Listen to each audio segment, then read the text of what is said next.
Welcome to today's episode of Ask Ash, where we're going to be discussing the number one problem and mistake that people make when using their 2G fixed cricket pitch.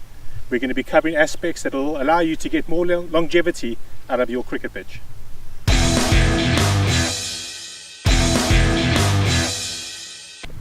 So the new 2G fixed cricket pitch is unique in that it's used as a portable roller cricket wicket. Our predecessor was used more as a permanent pitch that needed to be bedded into the ground, where this cricket pitch, because of the upgrades that have been made to the product, it allows you to then use it and then remove it after the game. It's important though that there's a couple of aspects that you need to be looking out for when rolling your pitch and when you're storing it. So the first thing is, after the match, to unzip the pitch into two batting ends. This is one half a 10-meter strip. Make sure that you've got your straps in hand. It's virtually impossible to move the pitch on and off the field if it hasn't been strapped up. And what I like to do is insert the straps, the buckle, sort of 1 foot from the end of the pitch so that it's already in position by the time I roll it over.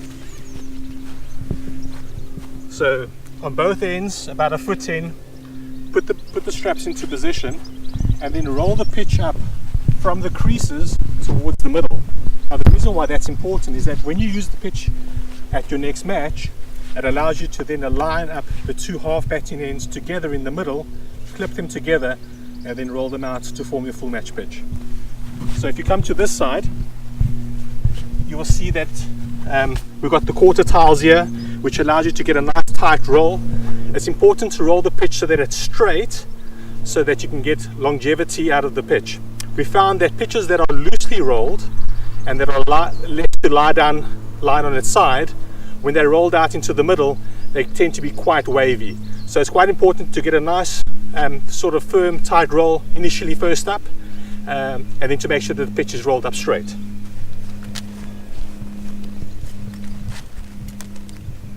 As you can see, I'm wearing my safety gloves. It's really important. We advise that you always use safety gloves when working with the pitch. So what I like to do here is just grab to both sides of the pitch, just to see that the pitch is being rolled up straight.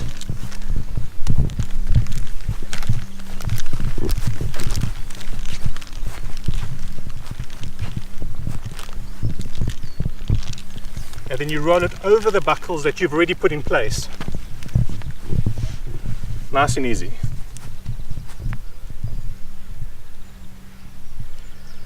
Feed the strap through the bottom of the buckle.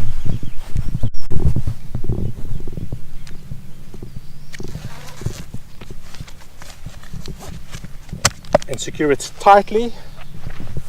Repeat on the other side. And this basically just keeps the pitch nice and snug, so that you can control it and move it around on the trolley. And then for health and safety, I like to loop these together so that they don't become trip hazards.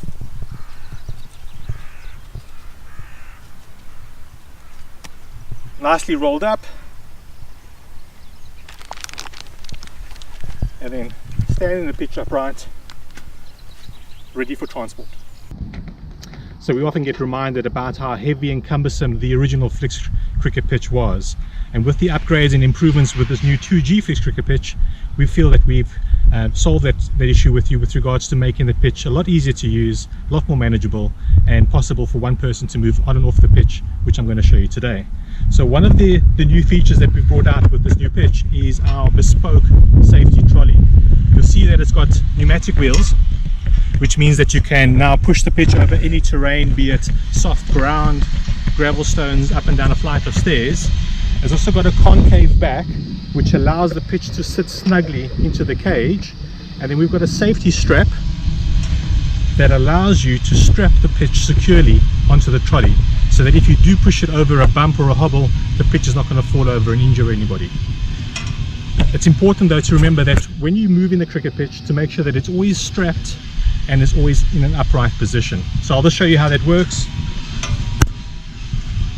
So we've now split and divided the pitch into two half pitch batting ends. There's the one half, here's the other half. I'm now getting ready to take this one and store it away in the storeroom. So So just elevating the front of the pitch up slightly so that I can get the bottom of the trolley into position, which I slide in. I then just maneuver the pitch into the cradle at the back, and then using this strap I navigate around the pitch and strap it securely into position through the buckle,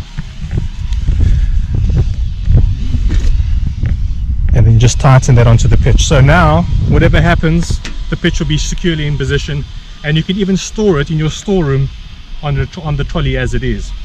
Now there's a little trick, because there's like a balance point or a tipping point with regards to the pitch that makes it easier to move on and off the field. So if what I like to do is put my foot on the bottom rest, tilt the pitch back, holding the top of the pitch so that it doesn't hit me in the head, and then just push it forward until it gets into their position where it's balanced. And you can see here I can almost push it around with one hand because it's balanced at about an angle of about 60 to 70 degrees. If it was any lower, the pitch would become quite heavy, and if it was any higher, I wouldn't have the stability to push the pitch around. So at that 60 to 70% point, I can now easily wheel the pitch off the pitch. So one last point, when you get to the storeroom, don't forget to store the pitch standing upright. That way you're going to protect the core of the pitch so that when you roll it out in the middle, it doesn't wave and it settles down a lot quicker. If you'd like any more advice or information on how to get the best out of your cricket pitch, please get in touch. www.flix.co.uk. Thanks for tuning in to this episode of Ask Ash.